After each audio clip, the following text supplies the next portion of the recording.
नमस्कार, आप देख रहे हैं भारत 24 और आपके साथ मैं हूं अमृता गर्ग। और वक्त हो चला है भारत विशेष का। यूक्रेन रूस के बीच पिछले 6 महीने से ज्यादा वक्त से जंग जारी है। युद्ध पर फिलहाल ब्रेक लगता दिखाई नहीं दे रहा और इसी बीच दुनिया पर एक और जंग का खतरा मंडराने लगा है।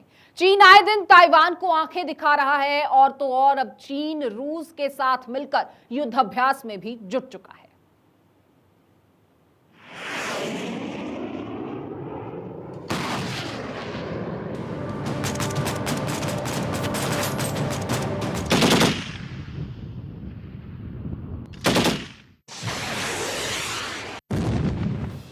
चीन का गिद्ध युद्ध।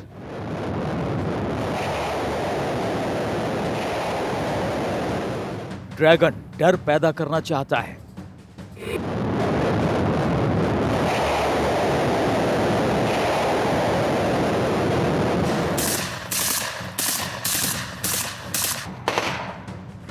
रशिया से मिलकर युद्ध की कर रहा तैयारी।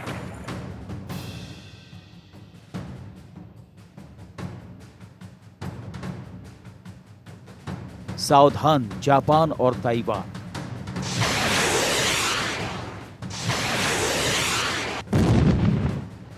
चीन की चालाकी जानती है दुनिया सारी।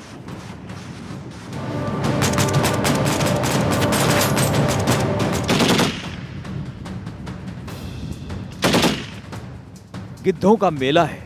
कौन कहता है चीन अकेला है? कभी ताइवान को धमकाना तो कभी जापान को डराना, कभी भारत की सीमा में घुसना। अपनी शक्ति से दुनिया में खौफ पैदा करना चाहता है चीन।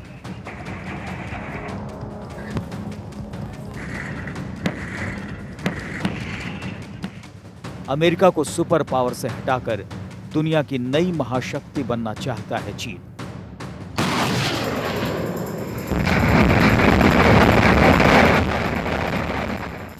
रशिया ने जब युद्धाभ्यास करने की सोची तो निमंत्रण भारत को भी भेजा था, लेकिन भारत ने मना कर दिया क्योंकि भारत दुनिया को अपनी शक्ति दिखाने का ड्रामा नहीं करता। लेकिन यदि दुश्मन चालाकियां करे तो शक्ति का प्रयोग करके दिखाता भी है। लेकिन चालबाज चीन हमेशा गिद्धों की तरह छोटे छोटे देशों को नोच खाना चाहता है।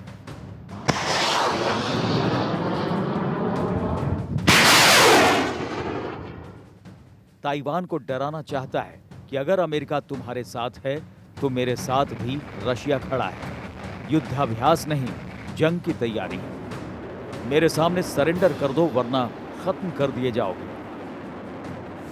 ये जो गोलियां हम समुद्र में चला रहे हैं ये तो ट्रेलर है, अब आगे की फिल्म होगी। मुझसे डरो, मैं भूमाफिया हूं। मुझे अपना विस्तार करना है, एशिया को कब्जाना है, दुनिया को डराना है। मैं डर्टी ड्रैगन हूं। Bureau report, Bharat 24।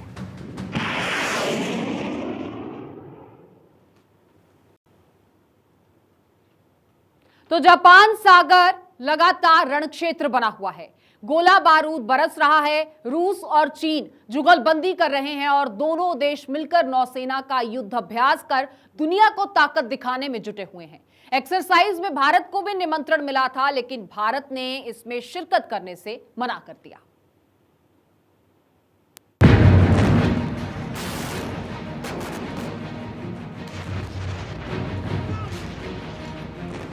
जहां एक तरफ दुनिया युद्ध से पीछा छुड़वाना चाहती है, वहीं दूसरी ओर चीन सारी दुनिया को युद्ध की आग में धकेलना चाहता है। जो रशिया खुद युद्ध की आग में चल रहा है, पिद्दू से देश को 6 महीने से ज्यादा समय से झुका नहीं सका, वो चाइना के साथ मिलकर युद्धाभ्यास कर रहा है। एक देश ताइवान को डराना चाह रहा है तो एक देश जापान को।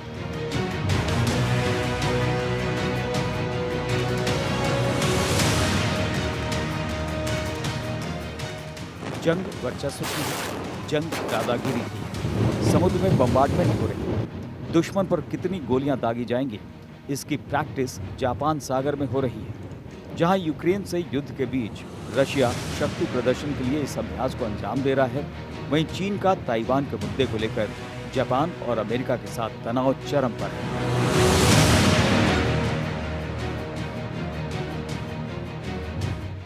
इस अभ्यास में 50,000 सैनिक, 140 विमान और 60 युद्धपोत समेत 5,000 हथियार इकाइयां हिस्सा ले रही थी। इस युद्धाभ्यास में पूर्व सोवियत संघ के कई राष्ट्र, चीन, लाओस, मंगोलिया, निकारागुआ और सीरिया के सैनिक भी हिस्सा ले रहे हैं।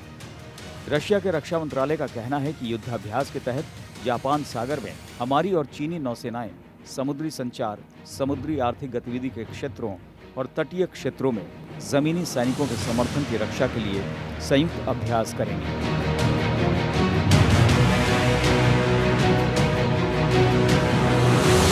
वहीं चीनी मीडिया के अनुसार चीन ने 300 से अधिक सैन्य वाहनों, 21 लड़ाकू विमानों और 3 युद्धपोतों के साथ 2000 से अधिक सैनिकों को अभ्यास में हिस्सा लेने के लिए भेजा है।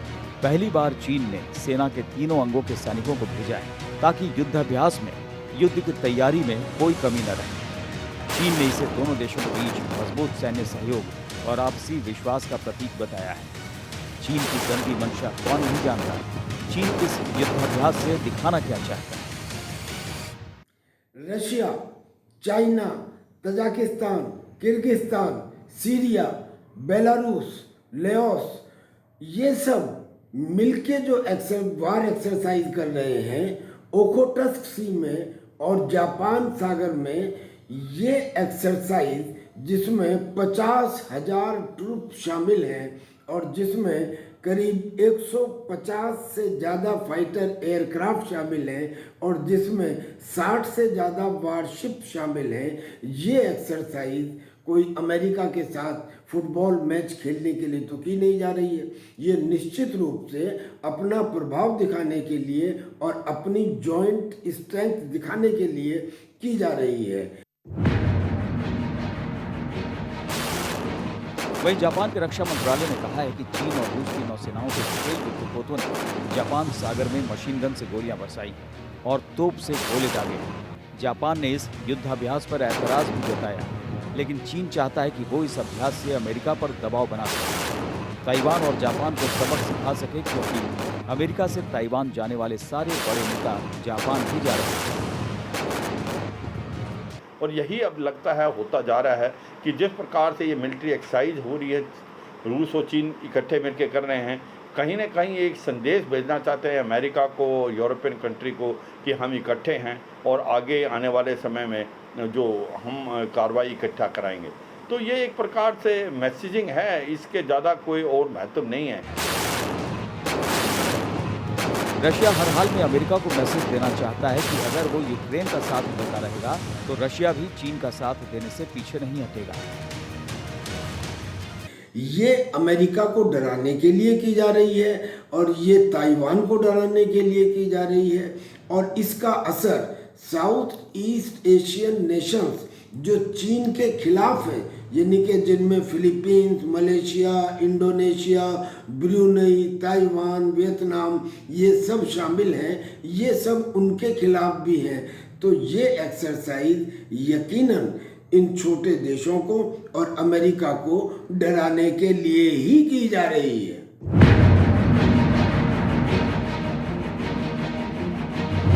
चीन दुनिया का सबसे बड़ा भूमाफिया है। अपने पड़ोसियों को धमकाना और थोड़ा थोड़ा आगे बढ़कर जमीन कब्जा करते रहना उसका पुराना एजेंडा है। भारत और ताइवान ने जब से उसे बेनकाब किया है वो तड़प रहा है। जिस प्रकार से अभी चीन और रूस के बीच में मेल मिलाप हो रहा है, आपस में एक्सरसाइज हो रही हैं, उनके जो हैं काफ़ी हद तक वेपन सप्लाई कर रहा है चीन रूस को, और अब जो रूस है उसकी डिपेंडेंसी चीन पे बढ़ती जाएगी और ये ना यूरोप और अमेरिका के लिए अच्छा है और ना ये भारत के लिए अच्छा है।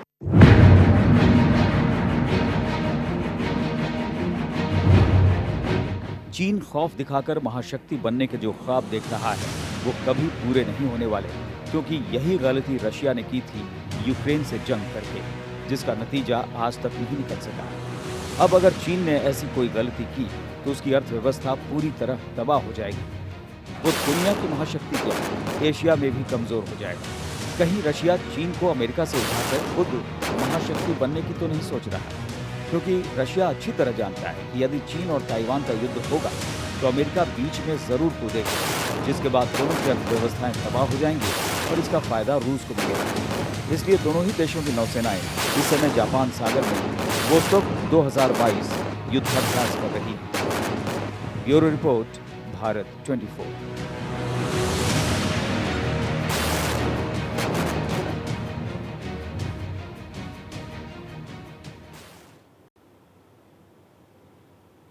दोस्त के लिए जान भी कुर्बान, ये आपने फिल्मों में सुना होगा, लेकिन ऐसा कुछ हमारे प्रधानमंत्री के साथ भी है।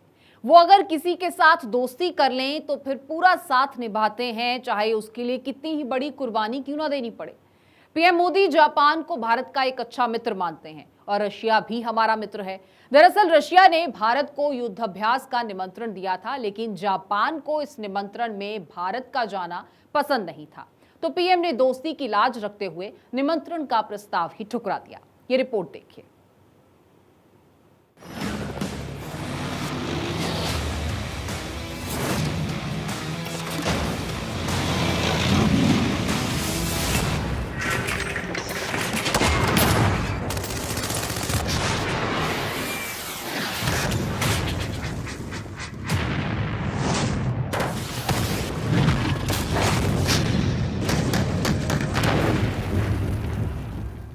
जापान सागर में चीन और रशिया युद्ध खेल रहे हैं। दोनों की जल थल वायु सेनाएं समुद्र में बम गोलों की बरसात कर रही हैं। जापान को धमकाया जा रहा है कि खबरदार, जो लिया अमेरिका का साथ हम तबाह कर देंगे। रूस और चीन की नौसेना के युद्धपोत जापान सागर में वोस्टोक 2022 नाम से युद्धाभ्यास कर रहे हैं। दोनों मिलकर इस सैन्य अभ्यास के जरिए शक्ति प्रदर्शन कर रहे हैं। दरअसल जापान ने रूस के इस नौसैनिक अभ्यास पर सख्त ऐतराज जताया था। रूस और चीन जिस इलाके में ये अभ्यास करने जा रहे हैं वो जापान की उत्तरी सीमा के पास है, जिसे कोरिल द्वीप कहा जाता है। इस द्वीप पर जापान और रूस दोनों ही दावा करते हैं।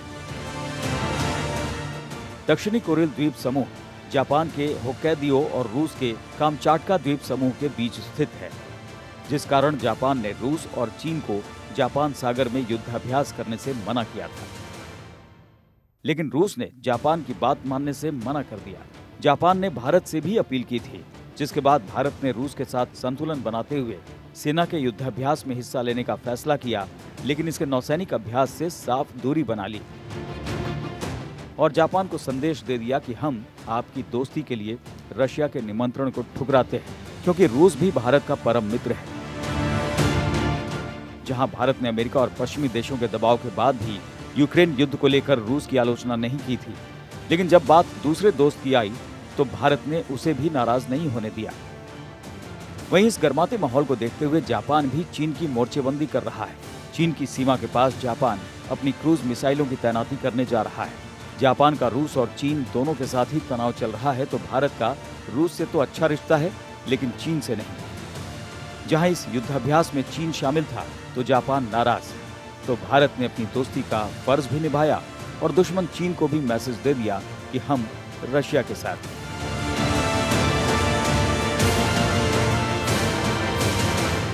आर्मीज और नेवी इन्वॉल्व हो, ये वो जापान सागर में और वोस्टोक सागर के अंदर एक्सरसाइज कर रहे हैं। इसका सीधा सीधा मतलब ये निकलता है कि उस एरिया में वो सारे देश जो चीन की दादागिरी के खिलाफ खड़े होने के लिए अपना मन बनाना शुरू कर चुके थे, अब वो भी डर में और भय में आ जाएं। देखना होगा कि समय के साथ क्या करवट ली जाती है। वहीं जापानी रक्षा मंत्रालय ने कहा कि जापान की नौसेना ने इस बात की पुष्टि की है कि 3 रूसी फ्रिगेट्स और 3 जंगी जहाज जापान के सबसे उत्तरी प्रांत होक्काइडो के केप कामुई के पास से गुजरे हैं। उसने कहा कि चीन के जंगी जहाजों में एक शक्तिशाली डिस्ट्रॉयर भी शामिल है। रक्षा मंत्रालय ने यह दावा भी किया कि सभी 6 युद्धपोतों ने जापानी द्वीप के पास मशीन गन से गोलीबारी की और उसके बाद सभी युद्धपोत सोया स्ट्रेट से गुजरे और सी ऑफ ओखोट्स में पहुंच गए। जो चीन के खिलाफ है, यानी कि जिनमें Philippines, Malaysia, Indonesia, Brunei, Taiwan, Vietnam, ये सब शामिल हैं, ये सब उनके खिलाफ भी हैं। तो ये एक्सरसाइज यकीनन इन छोटे देशों को और अमेरिका को डराने के लिए ही की जा रही है। युद्धाभ्यास वोस्टोक 2022 से भारत ने ये क्लियर कर दिया कि वो अपने हित देखकर चलेगा। जहां से भारत को फायदा होगा, भारत उससे संबंध बनाएगा, और जहां दोस्ती की बात आएगी तो भारत दोस्ती भी निभाएगा। जापान भारत का घनिष्ठ सहयोगी और क्वाड का सदस्य देश है। दूसरी ओर जापान भारत में जमकर निवेश भी कर रहा है। वहीं भारत ने जापान की दोस्ती का भी मान किया और रूस का भी मान रखा। चीन जहां दोस्ती के नाम पर आर्थिक लूट मचाता है, छोटे छोटे देशों को कर्ज देकर उन पर कब्जा करने की मंशा रखता है, वहीं भारत दोस्तों की मदद के लिए हर वक्त तैयार रहता है। Bureau report, Bharat 24।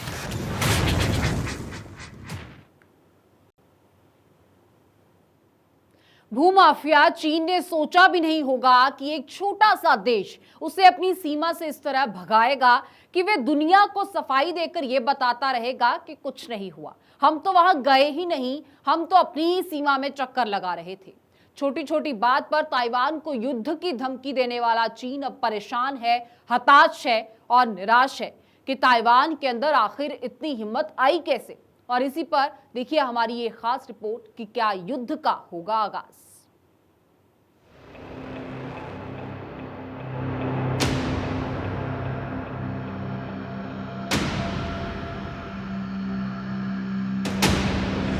क्या युद्ध का होगा आगाज?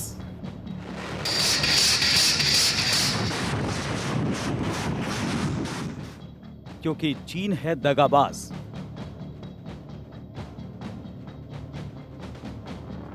चाहे चीन कितनी भी कोशिश कर ले ताइवान को डराने की, लेकिन बुद्ध को मानने वाला ताइवान युद्ध से भी पीछे नहीं हटेगा।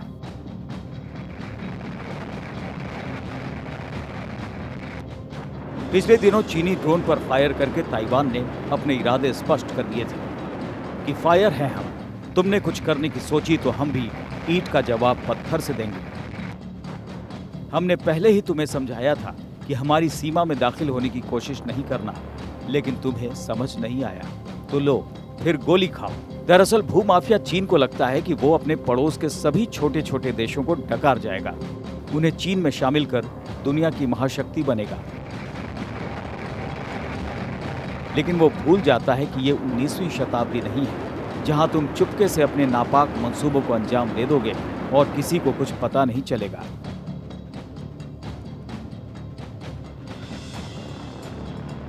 जिस ताइवान को चीन चींटी समझकर मसलने की सोच रहा था, उस ताइवान ने उसकी नाक में दम कर दिया। दरअसल मसला यह है कि 29 अगस्त को ताइवान ने चीन को आगाह किया था कि अगर तुम्हारा कोई भी ड्रोन हमारी सीमा की तरफ आया या दाखिल होने की कोशिश भी की तो उसे मार गिराया जाएगा। लेकिन चीन ने ताइवान की बात को इग्नोर कर दिया। चीन ने सोचा ताइवान मेरा क्या बिगाड़ सकता है, और अपना ड्रोन ताइवान की ओर भेज दिया। फिर क्या था, ताइवान ने जो धमकी दी थी उसे सच करते हुए वही किया जो उसने कहा था। चीन का ड्रोन ताइवान के नियंत्रण वाले किनमैप द्वीप की तरफ बढ़ रहा था, जो ताइवान से सिर्फ 3 किलोमीटर दूर है। ताइवान ने फायरिंग कर उसे भगा दिया। अगर दूसरी भाषा में कहें तो पहली बार किसी ने चीन को जोर का झटका धीरे से दिया। पूरे एशिया में चीन अपने लड़ाकू विमानों, युद्धपोतों, मिसाइलों और ड्रोन को दिखाकर अपने पड़ोसियों को डराता था, धमकी भरे लहजे में बात करता था। वो समझ नहीं पा रहा कि ताइवान के अंदर इतनी हिम्मत आई कहां से। तो वहीं दूसरी ओर ताइवान है जो हर मामले में चीन से छोटा है। क्या जमीन, क्या ताकत, लेकिन अमेरिका का साथ पाकर ड्रैगन से दो हाथ करने के लिए तैयार है। लगता है ताइवान के हाई जोश ने चीन की टेंशन बढ़ा दी है। दरअसल अमेरिका और ताइवान दोनों ही चीन को रोकना चाहते हैं। अमेरिका और ताइवान को एक दूसरे की न केवल सिर्फ ज़रूरत है, सख्त ज़रूरत है, वो एक दूसरे की ज़रूरत से बढ़कर हैं। अमेरिका चाहेगा कि वो डायरेक्ट चाइना के साथ ना अटके और उसको रोक कर रखे और उसको एक इमर्जिंग पावर के तौर पर ऊपर ना आने दे। साथ ही साथ यूएस ये भी चाहेगा कि यस, वो जो अपने आप को नंबर 1 बताता है वो नंबर 1 बरकरार रहे। इस वजह से उसे ताइवान की बहुत ज़रूरत है। उसके वेपन सिस्टम्स टेस्ट होने हैं। वो पूरी दुनिया को दिखाना चाहता है कि यस, मेरे बिना आप इनसिक्योर हैं। ताइवान को ज़रूरत है क्योंकि ताइवान अपने आप में छोटा देश है, फ़ौज उसकी चाइना के कंपैरिजन में ना के बराबर है। उस वजह से उसे सपोर्ट चाहिए और उसे ये भी मालूम है कि अगर यूएस की सपोर्ट मिलती है तो नेटो देशों की सपोर्ट मिलती है, यूएस से हथियार मिलते हैं तो वेस्टर्न कंट्रीज़ के हथियार उसे मिलते हैं।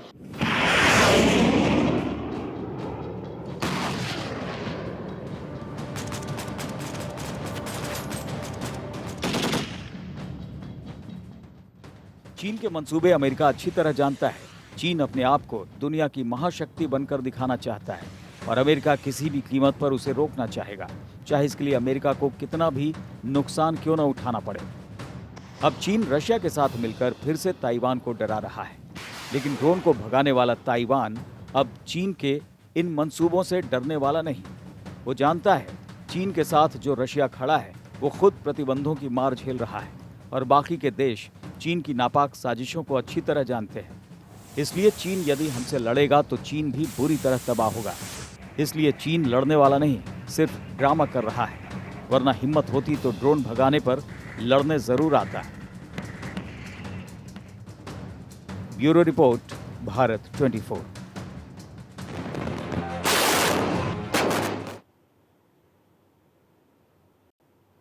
और भारत विशेष में अब बात टीम इंडिया की करेंगे। टीम इंडिया के पूर्व कप्तान विराट कोहली की करेंगे। एक बार फिर धोनी को लेकर इमोशनल हो गए विराट कोहली। विराट ने अपने आलोचकों पर निराशा भी जताई और निशाना भी साधा, और निशाना साधते हुए कहा कि उन्हें एमएस धोनी से बहुत कुछ सीखने की जरूरत है।